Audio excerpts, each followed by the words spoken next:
Our next speaker is Angela Keaton. Angela Keaton is Director of Operations of Antiwar.com. She's a skilled debater and radio host and a sought-after commenter and interviewee. She has appeared on Fox News, been interviewed by MintPress.com about FBI surveillance of Antiwar.com, and featured on Bitcoin Not Bombs in a Liberty.me event with Scott Horton. She spoke at Libertopia in San Diego last year. She's retired from activism, but not life lessons. Ladies and gentlemen, please welcome Angela Keaton. Hi, I'm Angela Keaton, and I currently work at Antiwar.com, where I'm the Director of Operations. Antiwar.com is a project with the Randolph Foreign Institute. It's a daily website for news and foreign policy, mostly news. Our editorial stance is in the URL if you want to know where we stand on things. Today, I'm really glad, and I'm really thanks to Dan and Bobby and others for inviting me today to talk about what I learned as a, quote, an activist. And I never set out to be an activist. I currently consider myself a nonprofit worker, and there's a reason for that. Telling people you're an activist in the normal world, and this applies whatever the ideology or the particular politics, is kind of like telling people you're a model actress or a thought leader or a tax collector. It doesn't really rub people the right way, and there's good reasons for that, which maybe can be a subject of another interview some other time. But everyone, people, so many wonderful, amazing, idealistic people want to be activists and make a living out of it. And that's a wonderful goal. And it's something that it can be somewhat, that's somewhat achievable. It's possible. Most people do their activism volunteer, however, on a volunteer basis and with fairly set goals, like working on a signature project where you get 1,000 signatures to get something on the ballot. And then they move on to some other project. But there are people who, and this is election cycles and large causes definitely draw that. People who want to do this for a living. Activists are not very popular, and it's not really something that there's no really polite way of saying this, but people don't generally see it as an actual job, and they generally see it as something as what young people do. There are people who get out of their 20s and are able to make careers out of this, but it's a fairly small amount of people. There's this old saw, it's a do what you love and you never have to work a day in your life. That's only something that very, very rich people who get ghostwriters to put out books on their lives as CEOs, or instant millionaire kind of deals where, that's the only people that holds true for. Activism is work, working in a nonprofit is work, and you won't love every day of it. And anyone who tells you differently is not being entirely honest. I broke down some things into categories. There's things that people do that are do-it-yourself workers. They're one-man, kind of one-woman shows. There's working for a nonprofit. There's involving yourself in electoral politics. There's advocacy-based journalism, working for alternative media. And then there's direct action, but I've yet to meet anyone who's made a living at direct action. Direct action always ends up costing someone money. If it's not you, it's your parents, it's your friends, it's who's ever bailing you out of jail, and ultimately it does take years off your life. It's not something, while it's a wonderful thing, it's certainly not something I would advise most people to do. From the day you get into activism, let's say you do become, you become well known and you have some achievements and you're able to actually accomplish, some goals in limited time frame projects, and you apply to work at a nonprofit. You need to save and plan as if it's your last day. And let me explain why. Jobs like this are generally for younger people. Jobs in activism are not highly paid. They're not usually high benefits packages. And there's almost no retirement plan ever. This may be true for some very, very large non-political nonprofits that do causes that, let's say, involve, children's illnesses and so on. But for the most part, you don't have a retirement plan going in. You're your retirement plan, you're your savings plan, you're your health plan. So you need to actually think about, from the very day you start, saving as if this is the case, that you're going to have to pay for a catastrophic illness, that you're going to have to pay for the day you get fired, that you're paying for your retirement. A financial plan early on, and it's never too late to do that. You absolutely need to do that. No one, it's shocking how many people really thought that they would be able to do this. And I'm in a community, I come from a libertarian background. I'm in a world where it's at almost a crisis that no one wants to talk about, where we have a population of men and women over 50 who did not make these plans, and people get fired. And I'll kind of explain all this too. I mean, there needs to be a cushion, but people who can no longer find meaningful work in the nonprofit world or in the activism world without very heavy personal fundraising, which is extremely difficult and is emotionally grating on most people. Where they just don't have jobs or have a place. And then this is particularly true in the libertarian world after the excitement of the Ron Paul campaign. Ron Paul was a congressman who ran for president in 2008 and 2012. Many people got very excited about this. That's when they decided, my God, I want to do activism forever. And after the initial bubble of people spending money wildly, the amount of money shrank. And so were the pool of what people could, what the money available for people to pursue their personal projects shrank very quickly in a way that was almost, most people who weren't prepared for that were like, oh, where did all the money go? Well, people stopped spending. There was no focal point. It's a cushion. You need that cushion, and you need to think that retirement. You have the 2 resume plan. You always have your activist resume, and then you have your real life resume, which is, you have to really think thoughtfully about the wording of, you never ever know when you're going to need it, and many people do need it, and I want to explain why you're going to need it. The needs you have at 25 are not going to be the same you have at 45 and 65. You're going to have different expectations of how you live your life. Couch surfing, it gets less and less comfortable, and it's easily, and this is kind of an old saw of the punk rock world. When you're young and adorable, people are very willing to tend to you and help you out. As you get older, this is less the case, and you end up becoming someone's burden, even if you did great activism in your youth. So people are just generally going to be less sympathetic to how you planned your life and how you lived it when the excitement of whatever your particular projects were long dies. Activism jobs tend to be short term. I mean, ideally, you solve your problem. Whatever your cause was, you solved it at some point. It's hopefully in the near future, people will be shutting down, let's say, marijuana organizations. I'm not that optimistic about decriminalization at this point, but let's say, use that as an example, is that if you think that, or gay marriage or something has been your cause, it's probably time to look for other work. Now, this is also, this is probably a topic for another time, but organizational mission creep, when you decide that, oh my God, I'm going to be out of a job, so I need to find some new cause, and you end up distorting the mission of the current organization, and you end up often distorting your reputation as well, because then it becomes, it's clear to most people that you clung on to your past glories, and it's very unattractive, and it's unfortunately all too common, and it's, once again, it's very hard to make a living that way. Executive director jobs are at the, you work at the favor of the board, any board. You can be fired at any minute with almost no reason whatsoever. These jobs also too tend to be political jobs. Political winds change. I used to work for the Libertarian Party. When people have very little to fight over, they will fight over anything. Easily, the whims of people change, and who gets elected to certain board positions and what donors are looking for can change very quickly. You have to be ready for the day you don't have a job, and that can be, the job. Used to be this running gag where the average expectation of an executive director in the Libertarian Party was 2 years. I'm talking about state parties, counties that can afford to do that. Even at the national level, these jobs generally shift in and out. So and this works for any ideology. I mean, this isn't something that's peculiar to my particular movement, but to whatever your particular cause is, you'll often see that. You're easily replaceable. No one is irreplaceable in any political cause. There's some people who may be particularly charismatic and charming and maybe very talented. But for the most part, there are always scores of other people who are just as qualified, if not more qualified, who want your job and are willing to do it for less, especially if they're younger. So keep this in mind, that these are not stable jobs. This is not, let's say, your grandfather's job at IBM where you get expect to work at the same place for 30 years.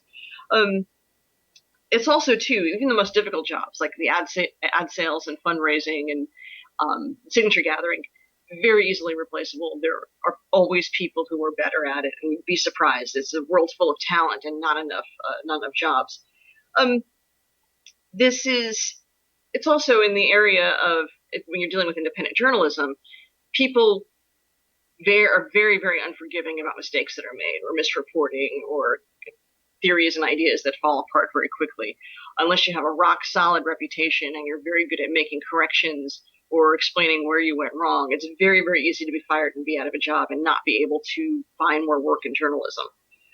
I mentioned the two resume stands, and I do think that this probably something that consulting would help, but you really do need to find how to phrase how the years you spent in activism, writing in such a way on your resume so that it doesn't sound strident and doesn't put people off, especially as more controversial the cause. You need to be your resume needs to reflect the fact that you can be approachable, normal acting, and not strident when you're looking for work in the outside world or planning for that retirement, hopefully. You can get around some of these things, that some of the causes, some of the difficulties of transitioning from activism to the real world. And this is kind of what maybe more the focus of this is, that you do have to have what your plan of action is when you no longer can do activism. And most people don't realize when they can no longer do it. You need to realize that if you can't find a job within X amount of time, or the amount of time your savings has carried you, you need to know what jobs you can do or how you can make money. Very few people are going to be their own entrepreneurs or find a skill that they can, it's fantasy. Most people are going to have to go work for someone. You're going to have to figure out what your approach is coming out of the activism world, and also too learning how to readjust to jobs that are 9 to 5, that jobs that have much more expectations and demands on your time, that are much more structured.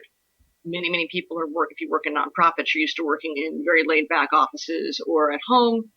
And that's not really the case for most people. I mean, there are plenty of people who telecommute, but those kind of jobs are limited to the kind of people who listen to NPR and read the New York Times by choice. The chances of most people falling into those categories are fairly few. The budget and stash for your post-activism job needs to include things like, what does your wardrobe look like? How do you present yourself? There's ways that you can, present yourself in the activism world in terms of how you look that you can't in the outside world or in other job areas. And that means coming for a more corporate appearance. And that also includes places that you think are very casual, but the fact is you're going to have to retool your look and have money for that. And there are people who are going to tell you don't need to do this, and they're not the ones that are going to be paying your bills when you can't pay them. The more radical, by the way, this is a point that maybe slightly off topic, but the more radical your message is, the more you need a more conservative wardrobe and look. The kind of work activism I do involves, basically ending war and empire. That's extremely controversial. Being against child killing in the U.S. is very controversial. I go out of my way to have a conservative presentation and a conservative outlook on life plans, given how precarious that kind of work is. So that's something that people don't think about, because it's very much in the moment. It's very much, great, I'm so excited, I'm making progress, I'm changing people's lives, I'm changing people's hearts and minds. I've seen lives absolutely destroyed by professional activism. I've seen too many people who get in the habit and attention of running for office. The attention that comes with that is like reality show attention or 15 minutes of fame. People get very addicted to that life, where they have people raising money for them. The money is always coming in. They're always getting a lot of attention. And when that ends, they don't know what to do with their lives. And it's very, very difficult. And I've seen too many people fall down that rabbit hole, which is why I'm always telling people, plan. And I dissuade certain kinds of people from going into activism. This is not, activism is not going to be a luxury lifestyle. It's not going to be a way of being comfortable in your midlife. It's very, very difficult to support a family on it. And these are all things that you're going to have to come into play if you're looking at the long term. But no one says that, because everyone's extremely enthusiastic about your energy and everyone wants to exploit that. And especially when you're in your college and graduate school years, nonprofits and candidates are going to want to exploit your youthful energy. Unfortunately, there's not as much payoff for that, other than, oh, what a great job you did, and that's, that only carries you so far. That's not going to pay your rent. It's certainly not going to help you get a car. It's not going to help. It's not going to help too with things that you realize you need as you get older. So I'm very much I would say this, I'm sure this is never taken out of context, a very conservative person in the activism world, in that I think about this as a job, that I'm in a business, and that's how I plan accordingly, so that I don't find myself in situations where oh, where did all the good times go? Well, the good times came and went, and now you have to, quote, get a real job or a straight job, as we would say in the punk rock world. That's I've lost too many friends emotionally and otherwise to the world outside, the world that doesn't cater so much to what a retired activism is. Your idealism is attractive when you're young. It's less attractive when you're old. And it may be now that maybe, you can maybe frame that in ways that you're living life in integrity, but that perspective generally is not going to be helpful as you get older, and where your energy and fact is cynicism comes into play. If you do activism for 15, 20 years, your attitude about the world and what can be changed will change with you. I mean, assuming you learn anything. Some people don't necessarily learn things so well. So these are these are things that all must come into consideration when you think about what the world is like afterwards. And I definitely encourage people to do very bourgeois things like talk to a financial planner, have savings accounts in conventional banking, have savings in non-conventional banking like Bitcoin, precious metals and other things as well. Things that will sustain you when, people are no longer excited about your cause or your particular organization. And it's often nothing you do. It's what people want to support changes. Things are not so hot. I think people thought there was going to be a lot of excitement about Rand Paul, for example, or any other candidate. The Bernie Sanders bubble will pop soon too. This is not the people are not giving money to organizations and doing volunteer fundraising is something you do as a hobby. It's a consumption cost, and you rely on these people if you're in professional activism to make sure that your life continues and your organization continues and your cause continues. And as you'll see, people just must get tired of giving. You'll call donors and say, well, this just isn't my cause anymore, or I've shifted to this, or I've lost interest, or I no longer think this organization represents the mission statement. That's your real life, and you have to think about that in terms of your income and what you're going to be doing next. So while I'm very excited for all the people in the audience who are watching who've got wonderful enthusiasm and great goals, this is not forever, and it happens the end of forever happens much more quickly than you think. So it's really, really important that the plan be thought out, including every day you have a list of skills you can do and jobs you can apply for when this suddenly ends. And that's, to me, the most important thing, knowing when the last day is. Even if you don't see it coming, it comes. So anyway, that's basically the sum of my not so uplifting presentation on activism. And hit me with any questions, no matter how hard or awful they sound. Thank you so much, Angela. It was not a downer. Speaking practically, in my opinion, and I'm sure in the opinion of the people who are listening, is something that we need. As you mentioned, reality kind of escapes you when you're involved in the passion. And I wanted you to talk a little bit more about that disconnect, if you wouldn't mind. Just describe, because what you're talking about essentially is a form of retirement, of course, as you know. And just describe the way that disconnect happens a little bit more for everybody when you're involved, you're in the moment, how you lose sight of the foundation or the reality, if you wouldn't mind. It happens well. Part of it is, this is where the youthful excitement. People want to define themselves as millennials. That means you want to stay. It's a Peter Pan mode. It means you plan to stay 23 forever, and you're not. You're 30, and your needs at 30 are extremely different. And also, what I was saying about the encroaching cynicism. It's very few people who will see in their lifetime their cause actually happen. I mean, I mentioned gay marriage. That's gay marriage. The cause of that, Libertarian Party was talking about gay marriage as an interim point for between abolishing marriage. That was in 1972. That was a very, very long time ago, and we're only in the first few months of allowing gay marriages to be recognized in the legal sense. That's a very long period of time. Most people are not going to see that. And with medical marijuana, people are starting to see daylight on that too, but that's a cause that's been around also since the early 70s. It's not anything that's new. There's nothing new or fresh about that. So if you lived long enough to see that, that means you lived about 45 years in addition to the time when you started activism, which means you're at retirement age. And what does retirement from activism mean?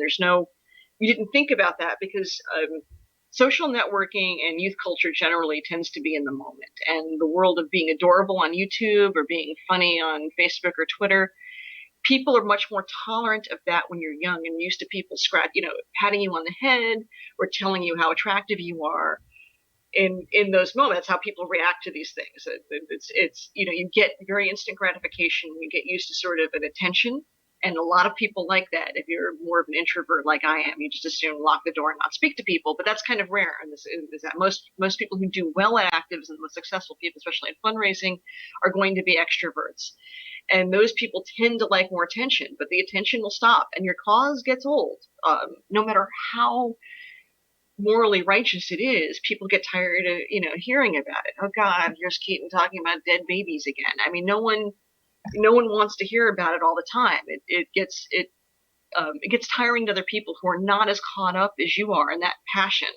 And I'm cynical enough to say that I tend to roll my eyes a bit at the word passion. It's something you should have, and it's something you should have for a lot of different things. But they should be things that are higher values and something that sustain you through your entire life, and things that sustain you at 85, which a lot of people listening to this right now who are 20 somethings who are newer in activism, you will live to be 85, and you will be healthy, and you will be doing things then, but your perception of what you want, what you need then, are going to be very different, and you should be thinking about that. And it's not too soon to think about that. It never is. And this is discourage people from activism. I just want people to know what they're getting into, because there are things that no one will tell you except some of the old timers. When I say old timers, I'm actually talking about men who are fairly youthful at 60. Might pull you aside and say, "Hey, look, this is the reality of the job you've chosen." I come from the libertarian world and the anti-war activism somewhat secondarily, even though that's my focus. That's been my pure focus the past 8 years. But I've just learned a lot watching people from the generation when the Koch brothers were spending on all kinds of radical causes, burning up cop cars, whatever.